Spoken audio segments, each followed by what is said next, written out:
Good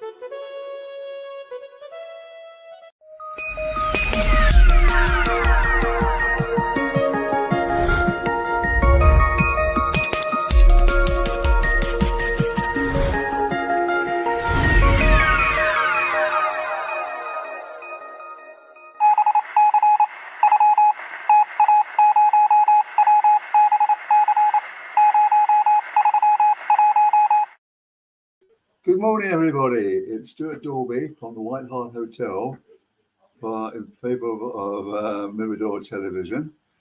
And we are we're going to put a programme out called Conversations with Stewart Dalby, which is me, of course. So my guest this morning is Hugh Grant. But you wear so many hats and have so many roles. Tell me exactly what you do. Well, I've actually retired last year from the Royal Botanic Gardens Kew after 40 years, Right. but only retired from Kew and not from science. I see. Because I'm now supporting a laboratory in China part-time, a young group of postdoctoral fellows, and I'm helping them develop their science through mentoring and coaching in the area of seed biology and seed conservation. Right. So basically your role is to actually do these seed situations and also other kinds of food problems, presumably. Well, I started at Kew actually to store orchid seeds, going back to 1982. Right. And it was known then that these were a difficult group to store. Yeah. And there's some special features of orchids we might know: beautiful floral variation, huge speciation, so that's it's a big family, 28,000 species. And the seeds are tiny. We're talking 3 micrograms, so 3 millionths of a gram for a seed. So they're wind dispersed. But they also have a problem, which is that they don't store very well at -20. And my whole career has been built on seed conservation using conventional seed banking. But there's when we say conversation, it's satiation.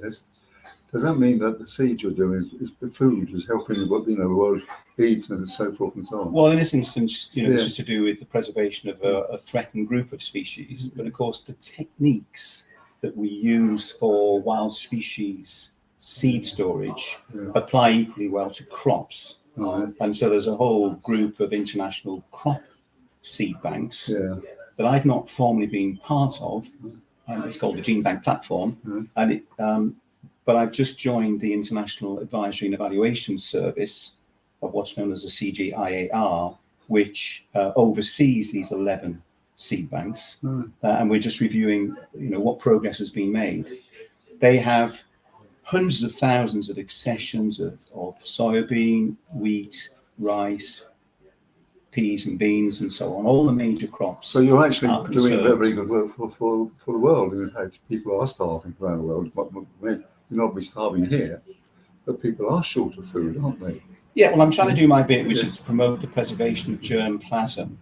Germplasm underpins agriculture. All agriculture starts with seeds. Forestry, all plantation, all restoration programs with woody species starts with seed. Horticulture, conservation in general. So understanding how seeds work, for me, is what it's all about. And if you can then control the way the seeds are stored, improve their longevity, that's a key feature that we're trying to achieve. And also if you can germinate the seeds easily, because it's okay storing seeds in a bank, but you need to be able to use some of them. So what do you think, Keith? Is Hugh doing good things for humanity?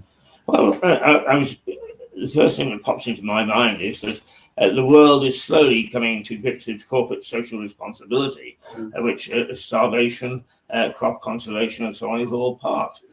Strangely enough, in this country, we've prevaricated a little bit. We haven't embraced it the way that other nations have. And I wondered how that affects your work.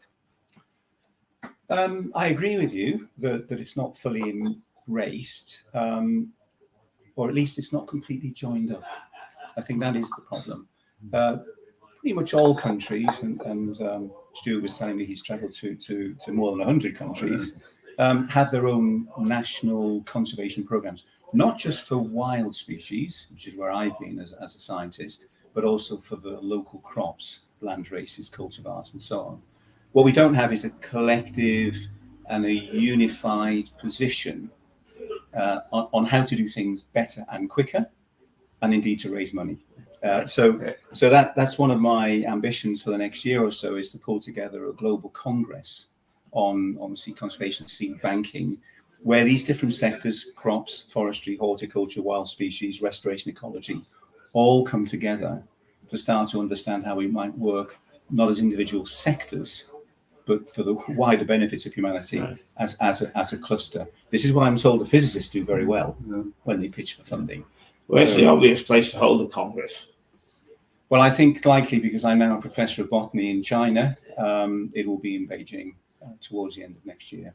Any problems with people, delegates getting in and out? Well, everyone still wants to travel to Beijing because it's one of, as London, Paris, these are the great capitals of the world. Right. I remember visiting for the first time in 1990, so I've been a visitor for more than 30 years, and indeed met at a recent meeting in northwest Yunnan, a place called Lijiang, which is a lovely alpine garden.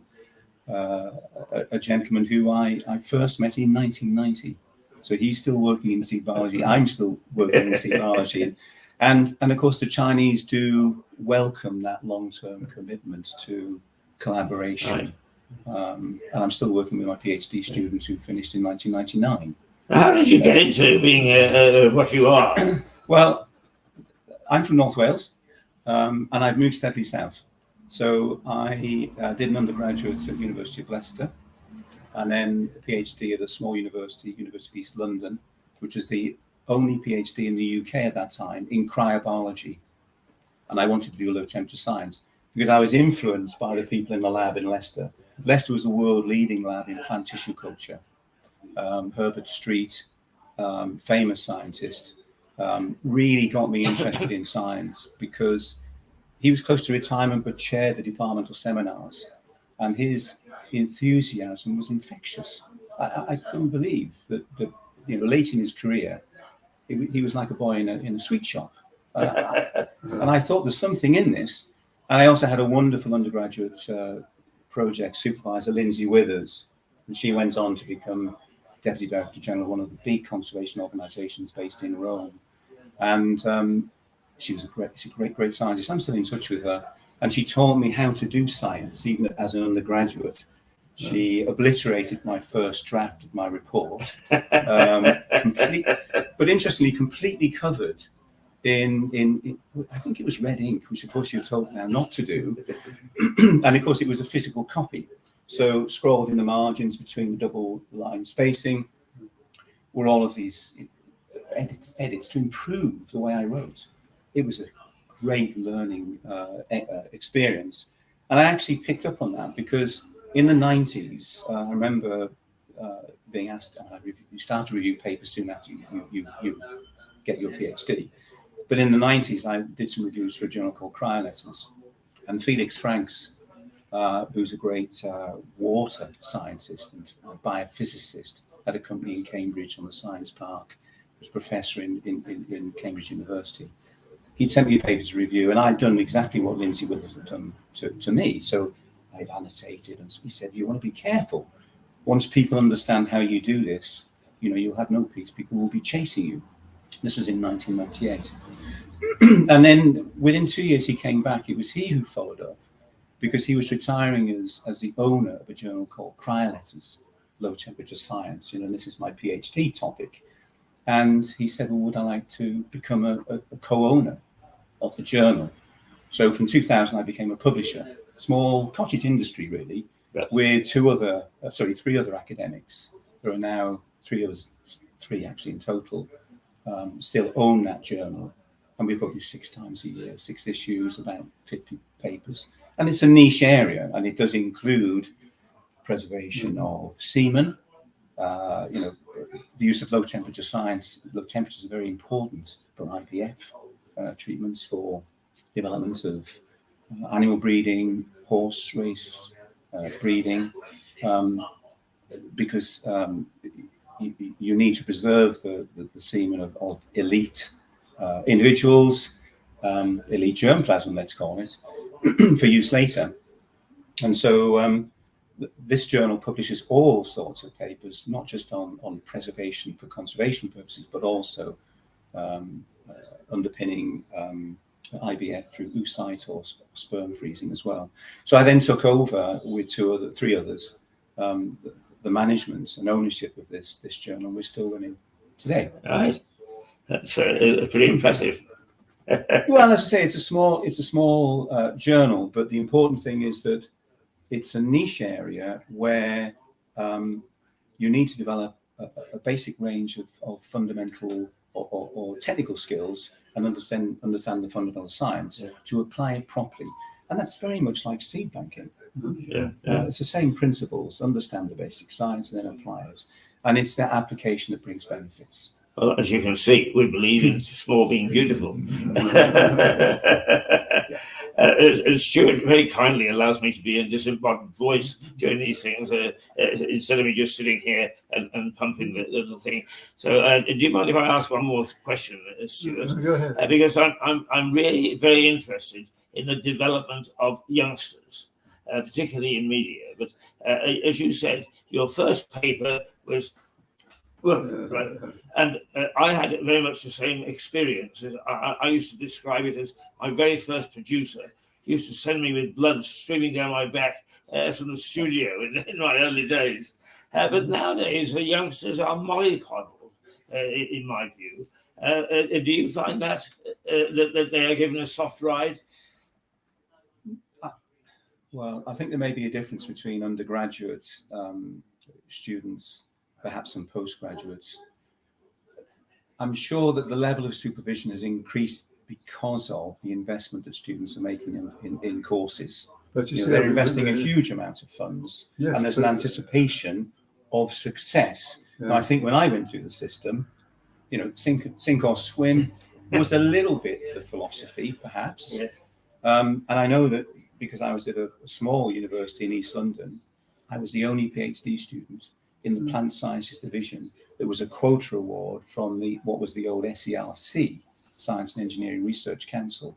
So the research group was me, and I was in the basement, and so you had to learn how to survive, sort of sink or swim. Actually, but I think it is a little different now. Even with all that, there's another issue involved here, that is now commonplace, that a degree is not a passport to a job. Is it? It doesn't guarantee you a job. And this is because basically it was John Major originally, but also Tony Blair, that actually upgraded tertiary colleges into universities. And Blair also said everybody should go to universities. All this meant is that you can get a degree in shampooing and hairdressers, or whatever. And I had a long debate with people at Sussex University about this. I managed to get people to jobs because I did some mentoring and I had contacts in the city. But I think the way thing to this is to return to an apprentice system where people are, they have 7 years to learn how to fix up cars and so forth and so on. And this makes a real contribution to the economy, I would have thought, apart from anything else, apart from people giving jobs that they're fit to do and so forth and so on. Wouldn't you agree? Yeah, well, the apprentice system, should have been there throughout. And of course, those numbers dwindled. But I don't really agree with your analysis and perspective on undergraduates. It's not just a piece of paper. I met my wife at university. Oh, yeah. It completely changed me as a person, because by the end I was 3 years older, management of your own money and so on. Yeah. So I think we simplify it too much if we just think an undergraduate degree is a piece of paper. It's not. It's so much more than that. But what has changed with the sort of the funding system is the expectation of the students to get a higher level of supervision, I think is probably correct. But it's also the case that the sink or swim approach meant that perhaps some supervisors were a little bit negligent of their, that wasn't the case when I was, a postgraduate, when you're the only PhD students, staff in the departments, want you to be successful. If you have 45 quota award Yeah, PhD studentships, perhaps some fall through the cracks because there wasn't sufficient But supervision. you talk So- about young people today. I've been having conversations with people about. I said to some friends, I said, I pity young people now, because I was a baby boomer, Yeah. which was the Yeah. golden era. We had everything, didn't we? Free education. You could have the money for a mortgage, right? And so forth. And then there was a trip along pencil. It was the golden era. And I do wonder if ever a golden era like that is going to come back. Now, you think about my children now. Okay, my children are well educated, and one is got an MSc in environmental studies in Premier Island. My other one is a social worker. My third one has got a ranch in California. But what I'm trying to say is that I've not forget the one in California. I said, look, Lily, you've got a degree and you've got a job, and they pay you peanuts. So this is all wrong. Well, look, I worked for the civil service for many years, and I would always say they paid me peanuts, but it was a secure job.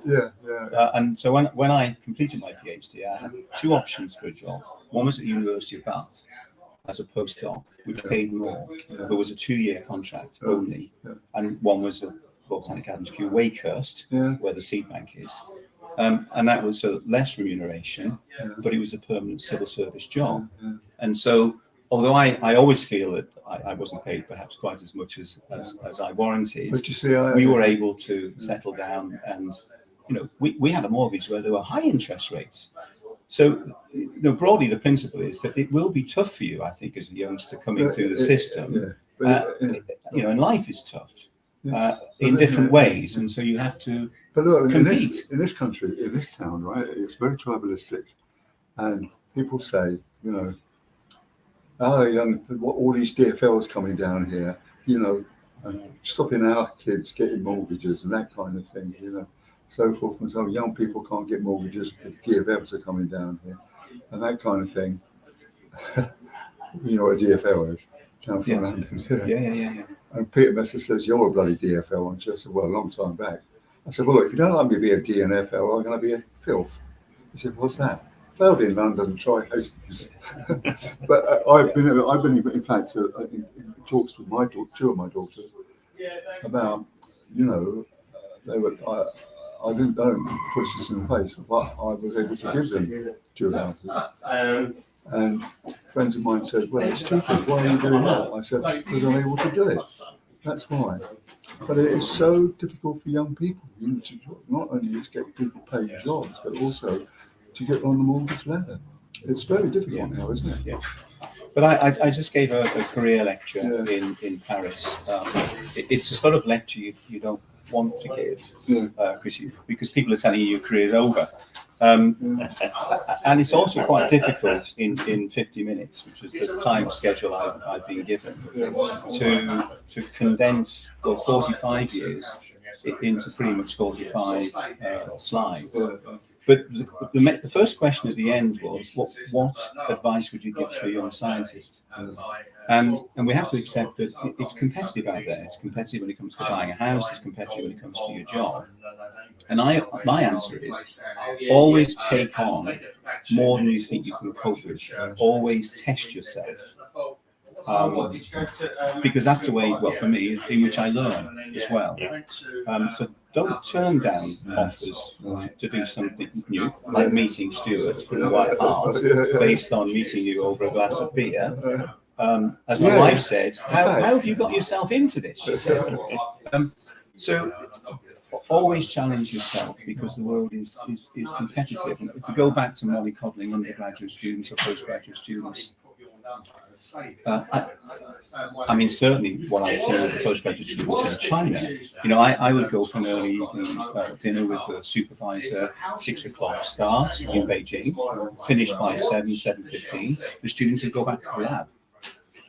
So that level of commitment, I think, is quite typical now of particularly science. To survive in science is very, very difficult, and you need to be constantly I was going to learning. ask you that. Is there a thirst? You're a mentor to students. Is there a thirst amongst the student body to achieve things and get involved? I mean, in our industry, 80% of people that go into media studies or journalism end up in a bar. And they go in because it looks like an easy option. So there isn't that thirst and excitement, except amongst the 20% that succeed. I wonder what you found your sector like. The numbers may be similar. I don't know what they are. But Stewart mentioned earlier about people being overqualified and perhaps they didn't need a degree but towards an apprenticeship. It's a difficult, I suppose, circle to square or square to circle when the government talks about high quality jobs and highly trained staff. Well, there isn't the depth of high quality jobs. So there are graduates who are not able to get the level of work that they would hope for, and this will take a while to fix. I mean, this is decades. Well, you see, everybody in the media now wants to be in the media. Yeah. We are actually, we've got my mate is Sussex University, and I was there in the 60s. But it was very good to be alive. Very good. And I got my job by fluke, Financial Times, when I left the university. And what was I going to say? So the thing was that I was doing, in terms of the media, I felt I could do something for younger people in terms of mentoring. Right. It's also the issue of ensuring that you have an industrial strategy that generates sufficient quality jobs that matches potentially the ambition of say students going through the system. But of course, connecting the two sides is quite difficult because I'm not sure that there are that many governments globally that can predict exactly what the job market will be in 10 years' time. That is an issue. So one of the things I think is valuable about having an undergraduate degree and just that level of ability to start to analyse information on your own, yes, to be more self-dependent in that way, to be better at the teamwork, which is clearly part of the education program now, is that those skills are transferable into many different sectors. So that's really important.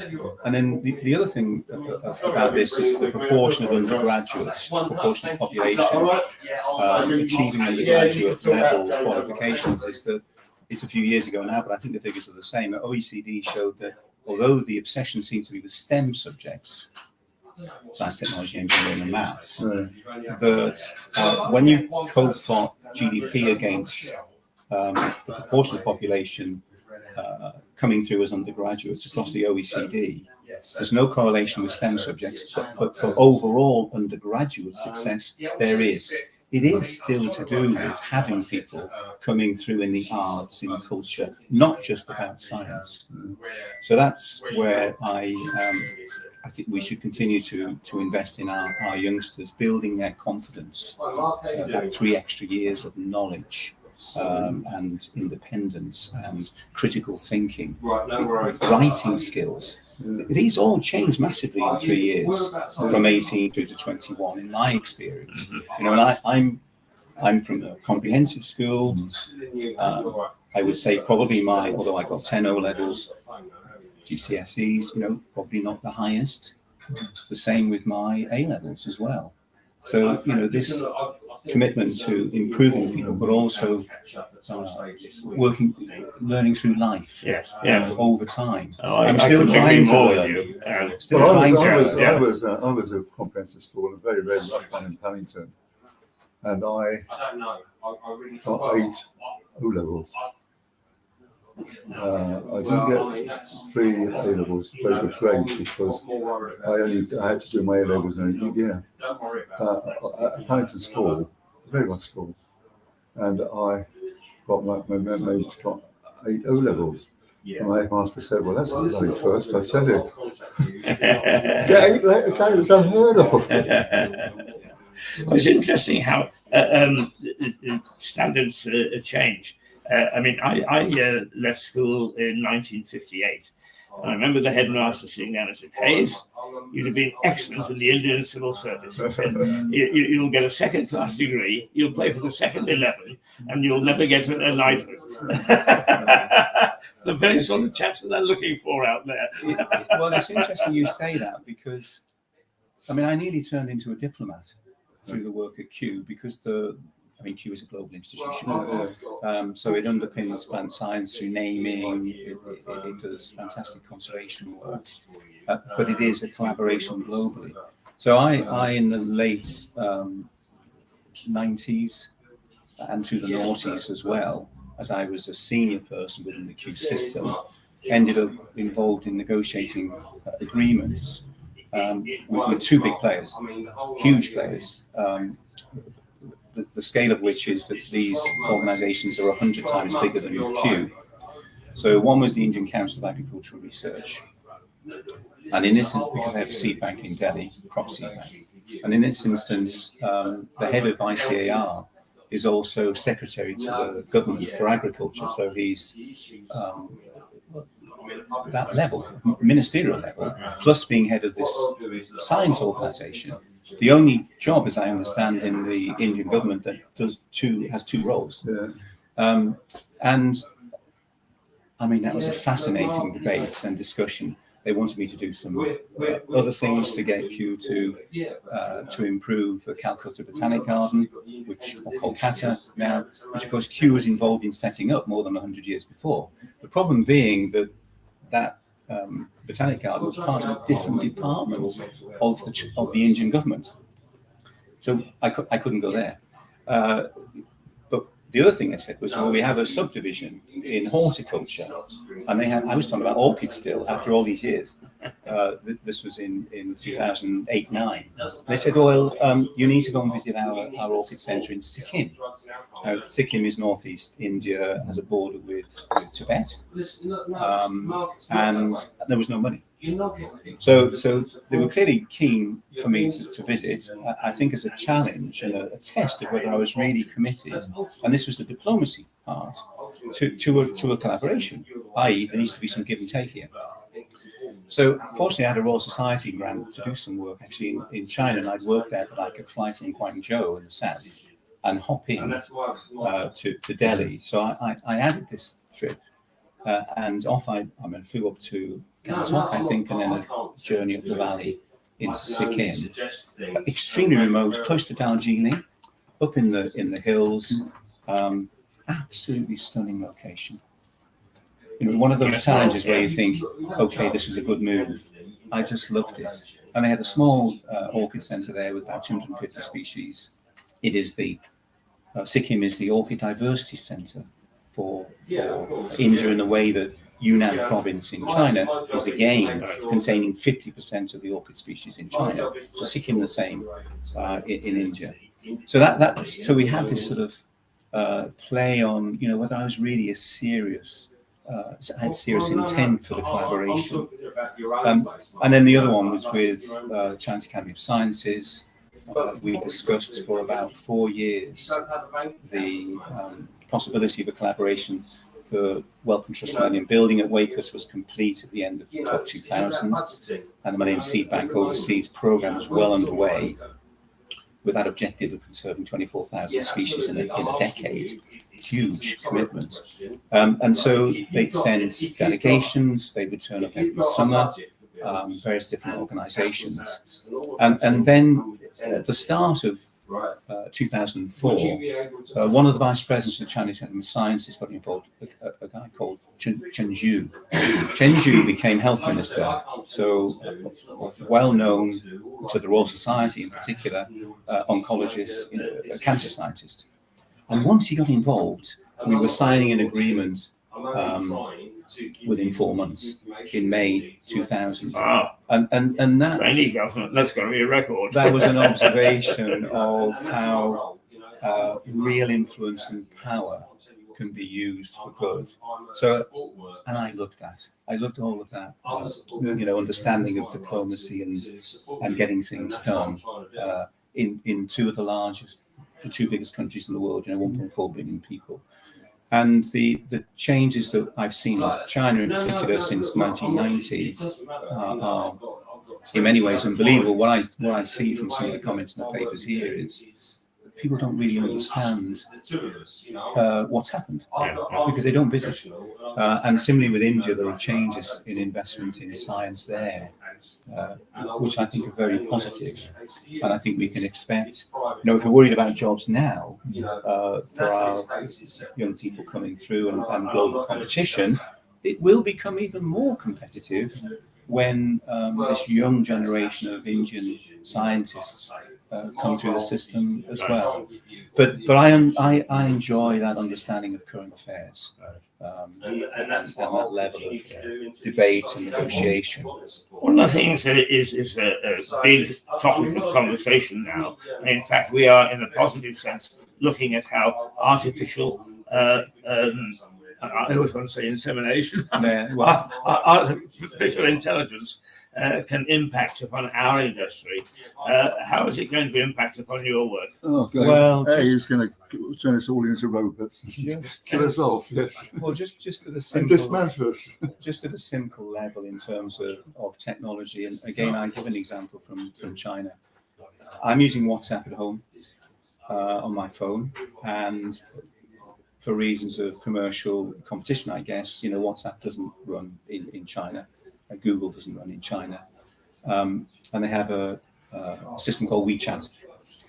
And I found it difficult to set up from here before I traveled, but when I was there, one of the research leaders sorted my phone out for me, and it does everything. So they're QR coding the menu in the restaurant. They're taking the QR code off the kiosk on the way out to the car park and paying from their phone. I didn't spend any cash in China for a month, apart from buying 2 CDs. So everything is on the phone. For food? What? How did you eat? I was with a group always as a guest, but the point is they can do everything on their phone, and that's where we're going. So that poses a problem for us here with an aging population as to how easy it will be for older people to use their phones in this way. But the generation down are very, very comfortable. Well, you saw Stewart just reaching for his phone. And whenever my phone goes at home, I can never find the damn thing because I've left it there or in pockets. Now, I'm part of the aging population. In fact, I'm part of the aged population. And I always argue is, hang on, don't go too fast, because you can't ignore the aging population. We've got to be able to catch up with this technology. That's the thing that worries me about it. Have you got any concerns in that regard? Well, it will be an issue, but then the government has to provide the means by which older people can learn the technology, even designing new phones that have sufficient screen size and larger characters and so on. I mean, that's all achievable. But going back to your question about the impact in science, we already know that the AI approach to scanning mammogram images seems to be extremely effective and efficient, although you still need a human intervention at the final decision. And just going back to my area, we're interested in the quality of seeds. Wouldn't we like to look at a seed and say whether it could germinate or not? Of course, as soon as you germinate, you've lost the seed. So it can't be banked anymore, it's gone. So using these image analysis systems, we're much more interested now in general seed biology and seed banking. And so I can see how that would be helpful in judging perhaps quality of seed. Already we're using video capture systems for the germination process. And we've seen it on the Attenborough programs where the seed pushes up through the soil. But you can do that in the laboratory and capture it off a mobile phone. Rather than a fancy camera, just your mobile phone. And the software now is there to be able to to work out the rate of germination of individual seeds that are in view. So these will contribute to huge time savings, although, as with all systems, handling the data takes a long time. So that's where your time savings will really come, is when you've got savings made there as well. Anyway, I heard you were speaking about the Royal Geographical Society. I'm a fellow. Yes. I've been to the RGS a few times, because they give some very good lectures on Monday. Good seminars, and they've provided a forum for various citizen science organisations, which I think is just extraordinary. I mean, if you're tracking a tortoise, its movements and so on, with radio sensors and so on, this sort of thing. So our RGS, I think, do a great job. It's one of the things I do advise students, in terms of mentoring, is get involved in your peer group. RGS is a good example. I'm a fellow of the Royal Society of Biology as well, and various other groups. And I joined the Society for Low Temperature Biology as a postgraduate student, and as was Institute of Biology. And I thought, well, is this worth it? Because although there was a student fee, it felt like quite a lot of money. But if you don't commit as a scientist to support your peer group, who does the quality assurance? Who contributes to that wider learning? I think there's a compelling reason for young scientists to, in any sphere, in fact, to get involved in these societies. Although I accept that you often don't get any thanks when you're secretary, or whether we organised a conference which had to be online 2 years ago, for the International Society for Seed Science, of which I'm a founding trustee. That was established in 1999. And these are huge commitments. And of course, people do say thanks, but really, you're often consuming your own time in reality. You're obviously a mover and shaker in the industry, in your sector. Do you find the same enthusiasm amongst your peers to be innovative the way that you have? Oh, yes, and there are plenty better scientists than me as well. Absolutely. They're more innovative than I am. But I think innovation is a good word. And the innovation doesn't need to be expensive. It needs to be the issue is understanding, I think, for young scientists, what the question is. There's a real problem with chasing, and the research councils are at fault to a certain extent, chasing the impact factor of the journal. Now, we all accept that papers in Nature and Science are extremely good, but there is this obsession with impact factor. And then if you want to achieve a certain level of IF, it might affect the way you design the experiment, because you then believe that the data will be sufficient for that journal. And I'm not sure that's the right approach. I think the issue is, what is the question? And if you understand the question, then you decide the system that you want to challenge. Then when you decide, understand the system, what methods would you use? What's the best method? Not necessarily the most expensive.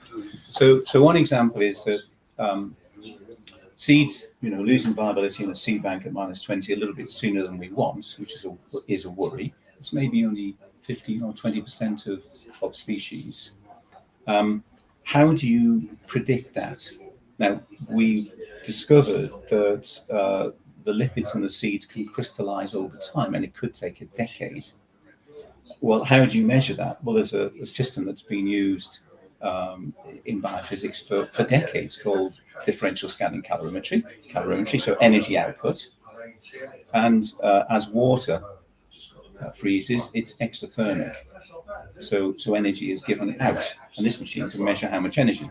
And it's the same with lipids. When lipids transform, there's an energy change, and you can measure it, and you know at which temperature exactly that transformation happened. If it coincides with the seed storage temperature, the bank, it could be a problem.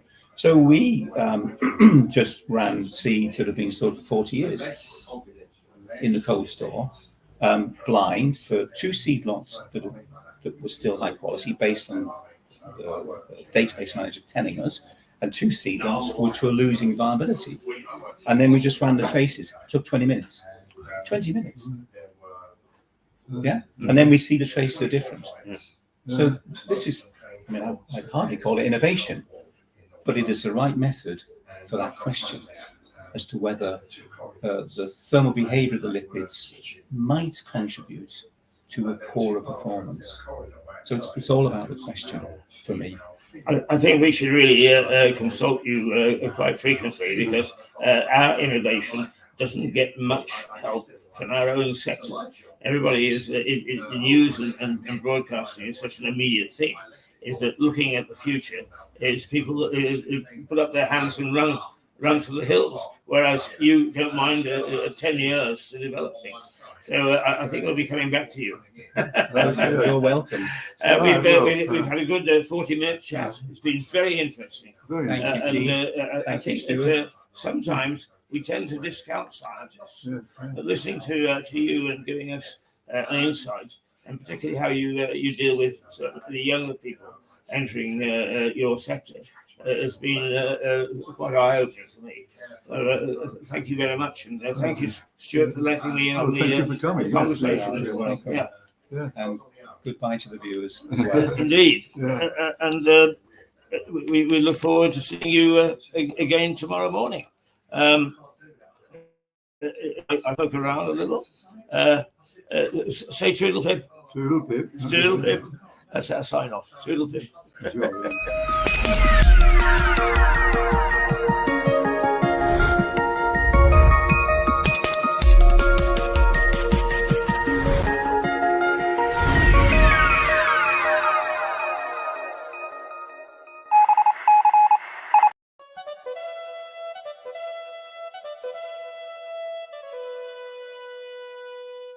you.